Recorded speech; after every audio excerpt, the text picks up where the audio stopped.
Welcome back to super 6. As I said, Kadapa municipal corporation సమావేశం రసాభాసగా మారింది. సమావేశానికి హాజరైన ఎమ్మెల్యే మాధవిరెడ్డికి వేదికపై కుర్చీ ఏర్పాటు చేయలేదు. దీనిపై ఆమె ఆగ్రహం వ్యక్తం చేశారు.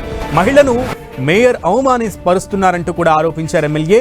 మహిళను అవమానిస్తే వైసీపీ నాయకులు సంతోషిస్తారా అంటూ ప్రశ్నించారు. తన కుర్చీని లాగేస్తారని మేయర్కు భయం పట్టుకుందని, అందుకే ఆయన కుర్చీలాట ఆడుతున్నారని ఎమ్మెల్యే మాధవిరెడ్డి విమర్శించారు. కడప మున్సిపల్ సమావేశంలో భాగంగా పోలీసులు భారీ బందోబస్తు ఏర్పాటు చేశారు.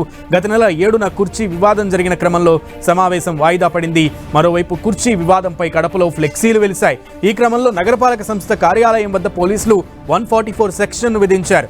మున్సిపల్ కార్పొరేషన్లో టీడీపీ ఎమ్మెల్యే దౌర్జన్యం చేస్తున్నారంటూ వైసీపీ నేతలు ఆరోపించారు. మున్సిపల్ కార్పొరేషన్ సర్వసభ్య సమావేశమని తన అనుచరులతో వచ్చి వీరంగం సృష్టించారంటూ వైసీపీ శ్రేణులు మండిపడుతున్నారు. మేయర్తో పాటు తనకు కుర్చీ ఏర్పాటు చేయాలని మళ్లీ హంగామా చేశారంటూ విమర్శించారు వైసీపీ కౌన్సిలర్.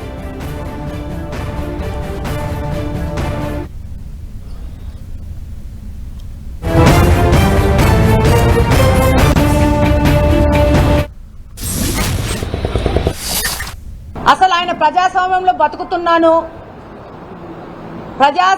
ప్రజాసేవకై వచ్చాను, ప్రజల కోసం పని చేయాలా అనే ఆలోచన లేకుండా ఒక నియంతలాగా నేను 8 సంవత్సరాలు రైట్ ఒకరిని లెఫ్ట్ ఒకరిని కూర్చోబెట్టుకుని, కమలాపురం ఎమ్మెల్యేని కడప ఎమ్మెల్యేని కూర్చోబెట్టుకుని సభలు నడిపి ఈరోజు ఒక మహిళ కడప నియోజకవర్గంలో గెలిస్తే అది తట్టుకోలేక, ఓర్చలేక, మహిళలంటే మర్యాద గౌరవం లేక ఆ మహిళని ఎలా అవమానపరచాలా, ఇబ్బంది పెట్టాలా అనే ఆలోచన తప్పితే నిద్ర లేచిన నుంచి ప్రజల సమస్యలేంటి, ప్రజలకు మనం ఒక అధికారంలోకి ఇచ్చినారు, వాళ్ళకేం మనం సమాజ సేవ చేస్తున్నాం అనే ఆలోచనే లేదు. ఇటు ఎమ్మెల్యే మాధవిరెడ్డి ఏకపక్షంగా నియంతలా వ్యవహరిస్తున్నారని కడప మేయర్ సురేష్ బాబు ఆగ్రహం వ్యక్తం చేశారు. దౌర్జన్యానికి దిగి సమావేశ ఎజెండా పేపర్లను చించేశారని విమర్శించారు మేయర్. ఆమెకు ప్రజా సమస్యలపై చిత్తశుద్ధి లేదన్నారు. అసలు కడప కార్పొరేషన్కు ఎక్కడి నుంచి తాగునీరు వస్తుందో ఎమ్మెల్యే మాధవిరెడ్డికి తెలుసా అని ప్రశ్నించారు. కార్పొరేటర్లపై నోటికొచ్చినట్లు మాట్లాడారని విమర్శించారు మేయర్. ఎంతవరకు మీటింగ్ రోజు మాట్లాడుకుంటాం, చర్చ తెలుపుతాం, మళ్ళీ మరుసటి రోజు బాయి అంటాం. కడప నగరంలో ఏ రోజు పార్టీలు చూడరు. ఆ ఎలక్షన్ రోజే పార్టీలు చూస్తాం. ఎలక్షన్ అయిపోయిన మరుసటి రోజు నుంచి ప్రతి ఒక్కరం తెలుగుదేశం పార్టీలో ఉన్నా, కాంగ్రెస్లో ఉన్నా, బీజేపీలో ఉన్నా, సిపిఐలో ఉన్నా, సిపిఎంలో ఉన్నా, లోక్సత్తాలో ఉన్నా, జనసేన అనేది ఇప్పుడు వచ్చింది ఉన్నా, అందరం కలిసిమెలిసి మాట్లాడేవాళ్ళం. ఈరోజు ఆ పరిస్థితి లేదు. ఆ స్వేచ్ఛ పోయింది కడపలో. నువ్వు ఎప్పుడు కలిసినావో తెలియదు. వైఎస్ఆర్సీపీ లీడర్లతో అనేది తెలుగుదేశం మనల్ని బ్లాక్ లిస్ట్లో పెడతారు. ఈరోజు మీరు చూస్తున్నారు లేదో, తెలుగుదేశం మెయిన్ లీడర్లు 30 ఏళ్ళు తెలుగుదేశం పార్టీ జెండా మోసేలు వాళ్ళని ఎక్కడికి పోయే పరిస్థితి లేదు. ఈరోజు సమావేశంలో చూశారు. అభివృద్ధి నిరోధకులకు వాళ్ళ మేమా ప్రజా చర్చ జరిపినాం. ఎంతవరకు మధ్యాహ్నం సారికి ఈరోజు ప్రెస్సులు మీరే ఉండరు, మీకు అన్నం పెట్టలేదని మా మీద మాడతారు. ఈరోజు అన్నం పెట్టింది ఎవరు? ఇన్నాళ్ళు మేము కార్పొరేషన్ మేయర్ ఛాంబర్ ఉండేవాళ్ళు మేము పెడుతున్నాం. ఈరోజు ఫస్ట్ మీటింగ్ కమిషన్ చేసినాం. అవి కూడా వాస్తవాలు రాసుకుంటారండి. మన పేపర్లో చెప్తారు, అసెంబ్లీలో చెప్తారు కడపలో 5 రోజులు 7 రోజులు నీళ్ళు రాలేదని. మీ డిబేట్లో మీరు ఫోన్లో మాట్లాడు ఒక్కరన్నా చెప్తారా నీళ్ళు రాలేదని? డే బై డే నీళ్లు కడప నగరానికి సఫిషియెంట్గా ఇస్తున్నాం. కడపకి ఎన్ని ఎమ్మెల్యే నీళ్ళు వస్తున్నాయో మీకు తెలుసా? వాటర్ గన్ నుంచి ఎన్ని ఎమ్మెల్యే వస్తాయి, జ్యోతి కెమికల్ నుంచి ఎన్ని ఎమ్మెల్యే వస్తాయి, సెంట్రల్ జైలు నుంచి ఎన్ని ఎమ్మెల్యే నీళ్ళు వస్తాయి, రావణపల్లి నుంచి ఎన్ని ఎమ్మెల్యే నీళ్ళు వస్తాయి, బుగ్గ నుంచి ఎన్ని ఎమ్మెల్యే నీళ్ళు వస్తాయి మీకు తెలుసా?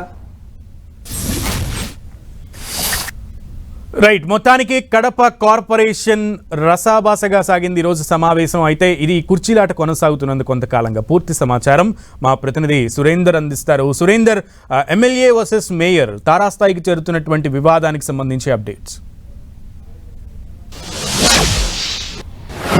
సునీల్, మీరు అన్నట్లుగానే ఈరోజు ఉదయం నుంచి రసాభాస కాస్త మరింత ముదిరే అవకాశం స్పష్టంగా కనిపిస్తోంది. ఎందుకంటే ఇటు మేయర్ అటు ఎమ్మెల్యే మాధవరెడ్డి ఇద్దరు కూడా ఏమాత్రం తగ్గే పరిస్థితి లేదు.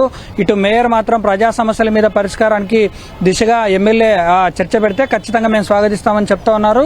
కానీ ఎమ్మెల్యే మాత్రం తనకున్నటువంటి ఒక మహిళా ఎమ్మెల్యేగా గెలిస్తే మహిళను అగౌరవపరుస్తూ ఉన్నారు. నాకు కుర్చీ వేయకోకుండా నన్ను అవమానించినటువంటి మేయర్ ఇక్కడ ఉన్నటువంటి అవినీతిని ప్రశ్నిస్తాననే ఉద్దేశంతోనే నన్ను ఇక్కడికి రాకోకుండా చేసే ప్రయత్నం జరుగుతోందని చెప్పి ఇటు ఎమ్మెల్యే కూడా విమర్శిస్తూ ఉన్నారు. ఏకంగా ఇన్ని రోజులు ఉన్నటువంటి ఈ మేయర్ సురేష్ బాబు ఏకంగా తన అక్రమ రాజ్యాన్ని కొనసాగిస్తా ఉన్నారు అని చెప్పినటువంటి పరిస్థితి స్పష్టంగా కనిపిస్తుంది. కాబట్టి అటు ఎమ్మెల్యే ఇద్దరి మధ్యన జరుగుతున్నటువంటి వివాదంలో సురేందర్, మొత్తం సమావేశంలో ఒక కుర్చీ అనేది బాగా హైలైట్ అవుతోంది. ఎమ్మెల్యే సహజంగా ఏ కార్పొరేషన్ మీటింగ్స్లో అయినా ఎమ్మెల్యే వస్తే సహజంగా కుర్చీ అనేది వేస్తారు. కానీ ఇక్కడ నిజంగానే ఇది రెండోసారి అనుకుంటా మాధవిరెడ్డికి కుర్చీ వేయకపోవడం. ఆవిడ ఫోటో కూడా పెట్టి చూపిస్తోంది గతంలో ఎమ్మెల్యేలకి కుర్చీలు వేసి కూర్చోబెట్టారని. సో దీనికి మేయర్ ఏం చెప్తున్నారు? ఇది ఖచ్చితంగా మీరు అన్నటువంటి విషయం 100% వాస్తవమే. ఎందుకంటే గత 8 సంవత్సరాలుగా కార్పొరేషన్ ఏర్పడినప్పటి నుంచి కమలాపురం ఎమ్మెల్యేకు కడప ఎమ్మెల్యేకు కుర్చీలు వేసుకుని ముగ్గురు కూడా ఒకేసారి సమావేశంలో కూర్చునేవారు. అది స్వయాన ఎమ్మెల్యే కూడా చూపించిన విషయం వాస్తవమే. కానీ ఇప్పుడు మొదటిసారి కూటమి ప్రభుత్వం మారిన తర్వాత మొదటిసారి ఎమ్మెల్యే మాధవిరెడ్డికి మేము అవకాశం ఇచ్చాము. అవకాశం ఇచ్చినటువంటి సమయంలో స్వయాన కార్పొరేషన్లో కార్పొరేటర్లను ఇష్టానుసారంగా మాట్లాడడం, అవమానించారు. అందుకే తనకు గౌరవం అనేది ఇవ్వకోకుండా ఈరోజు సభ్యులతో పాటు కూర్చోవాలని చెప్పి సూచించడం జరిగింది. అంతే తప్ప వేరే ఉద్దేశం ఏమీ కాదు.